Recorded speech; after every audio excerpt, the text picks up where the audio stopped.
বিষয়টা কি, যখনই মাঠে খালেদা জিয়াকে আমরা দেখছি, কিছুটা আভাস পাচ্ছে যে খালেদা জিয়া হয়তো মাঠে নামছেন, কিন্তু অসুস্থ।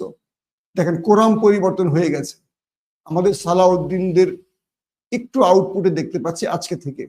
আজকে প্রফেসর ইউনূসের সাথে দেখা করবেন খন্দকার মোশাররফ হোসেন, তার নেতৃত্বে বিএনপি টিমটি যাবে। এটা হলো বিএনপির ডান ঘরনার গ্রুপ। একটা হলো বাম ঘরনা, একটা ডান ঘরনা, একটা হলো আওয়ামী কি বলে দিল্লি ঘরনা। তো মোশাররফ হঠাৎ করে, খন্দকার মোশাররফ কিছুটা এতদিন ব্যাকফুটে ছিলেন, আজকে তাকে আবার দেখলাম দৃশ্যপট। তার মানে বিএনপি হয়তোবা আমাদের কথাগুলো শুনেছে, বুঝেছে, অথবা বিএনপি বুঝতে পারছে যে বিএনপি গত 9 মাসে মোটামুটি 12টা বাজায় ফেলছে তার এই অতি কথক নেতারা, অতি বোঝার নেতারা। তো হঠাৎ করে আমরা খন্দকার মোশাররফকে দেখলাম, তিনি আজকে প্রধান উপদেষ্টার সাথে বৈঠকে আসবেন এবং তিনি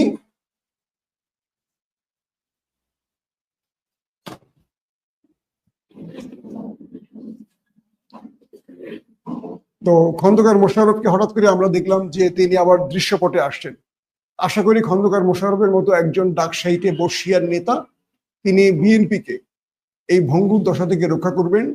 এবং বেগম জিয়া বা তারেক রহমানের কাছে আমাদের একটি পরামর্শ থাকবে, সোশ্যাল মিডিয়া একটু নজর রাখবেন, মানুষের পারসেপশন, মানুষের মতামতগুলো দেখবেন, কোন কোন নেতাদের উপর মানুষের আস্থা চলে গেছে, কোন কোন নেতাদের ভুলে বিএনপি পচনে বা বিএনপি ধ্বংসের দিকে যাচ্ছে, তাদের ব্যাপারে একটু সিদ্ধান্ত নিতে সময় নেবেন না, একটু দ্রুত সিদ্ধান্ত নেবেন।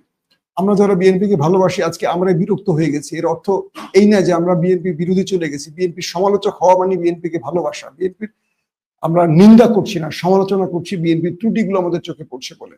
দর্শক, এখন যে বিষয়টা তৈরি হয়েছে, আমি যে কথাটা শুরুতে বলছি, কার কার ভুলে? সেনাবাহিনীর ভুল ছিল, কারণ